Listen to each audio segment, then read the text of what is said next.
and welcome to my kitchen.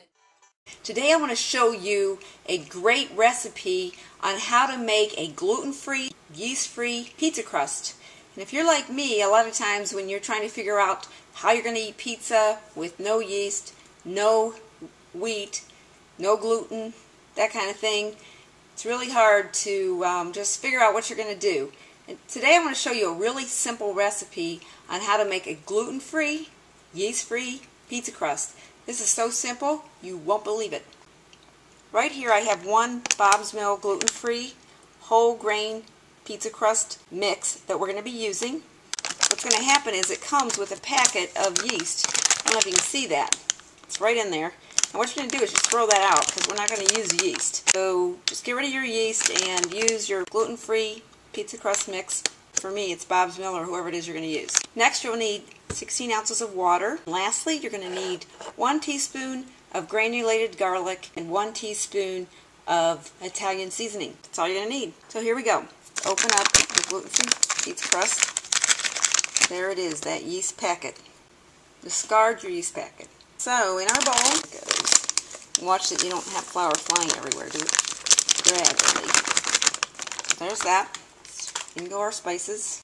Okay, get yourself a wire whisk and just start whisking away until you get everything combined really well. Or a spoon works too, but I like a wire whisk. I think it works better. And I'm using a Wilton one that's got this little gadget inside of there, so it's kind of cool. It really breaks everything up and makes everything combine really well. Give that about a minute. Combined up very nicely. Alright, now what we'll do is make a well. So directly in the middle of our bowl here, and indirectly in the middle of our flour, we're going to make a well. 16 ounces of water, in it goes. Just get it all poured in first. Love that sound. Just a little tip, if you don't like water in general, you'll have to teach yourself how to like water in general because you cannot replace water with any type of other liquid. Water is just water. Body needs it. So here we go. Okay, we're going to whisk our water and our flour components together. And I bet you can't even believe how simple this is already. I mean, I came up with this recipe one night in the kitchen. My family could not believe how good this tasted. We were in shock, pretty much. Now look at that. We're combining our water, our spices, and our flours. You can see it's working out real well. It's real quick.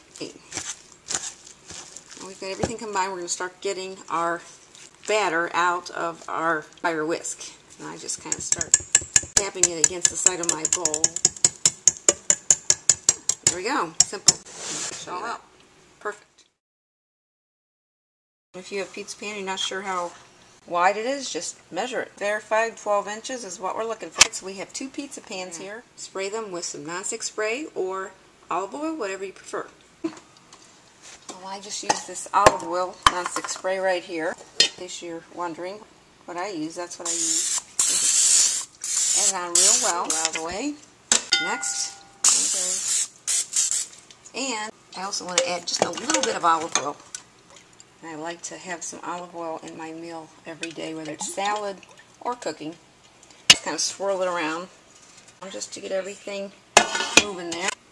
Someone's called, and I'm not going to be able to talk to them right now because we're in the middle of a video. Alright, so there we go. Next, we'll take our dough mixture, divide it in half as evenly as we can. We're just going to estimate here. Alright. So there's half going on one pan and half on the other. You might have a little bit of flour left. If you just kind of get it out of there and get it kind of mushed into your batter. Just take our finger and get it off there. There we go. In the sink goes our bowl. And you want to make sure you add water to your empty bowl now. You don't have to worry about having a really difficult time washing your bowl. We're just going to use our hands. Spray our hands with a little spray so that our dough doesn't stick. Here we go. Just kind of start spreading them out. You might have to rinse off your can of spray later from stickiness. Simple. Okay, we're just going to go around our pizza pan here, kind of spin it around and just get your dough flattened out. This dough's not going to operate like you do wheat dough. It's going to be a little bit Kind of feels kind of soggy, and it's going to be a little different in texture. It's not going to just have any elasticity to it much at all.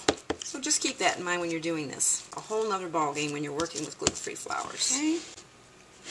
Now what I'm going to do is take my spoon and just kind of start working on the edges, just like this. Start smearing it out a little. Alright, I'm going to work on this for another 5 minutes, and I'll show you the final results in about 5 minutes. And we're going to do the same. So I've got my dough spread out on my pan, as you can see here. Looks pretty good, but it does feel a little bit too moist. Now, if your dough feels a little too moist, what you can do is take about a tablespoon of white rice flour or brown rice and just sprinkle it over the top generously. Kind of get it sprinkled over the entire thing there, just a little bit at a time. Just go ahead, take your hands, and just start moving your dough.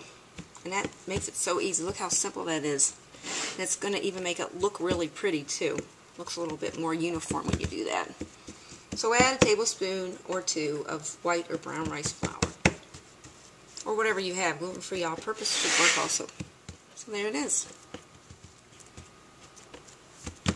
Beautiful. See how the texture is on that? Just a little bit better than before.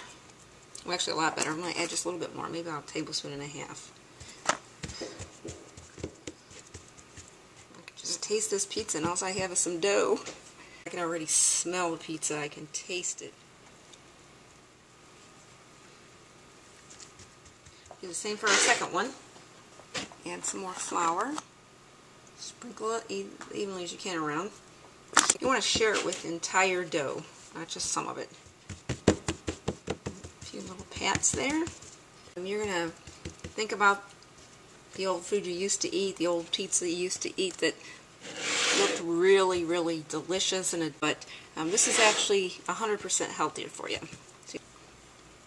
Okay, so I think this looks really, really good. Hope you do too, and I hope yours turns out as nice as this. Alright, so there we have it. 2 pizza crust ready to go in the oven. If you have any questions, just shoot me an email. We're going to add our 2 unbaked pizza crusts to our oven. The oven's preheated at 425. We bake these guys for about 10 minutes, and then what you're going to do is just take them out and add your toppings. Here we go. There we go. 10 minutes and I'll see you back. 2 wonderful, homemade, gluten-free, yeast-free pizza crusts that are ready for their topping.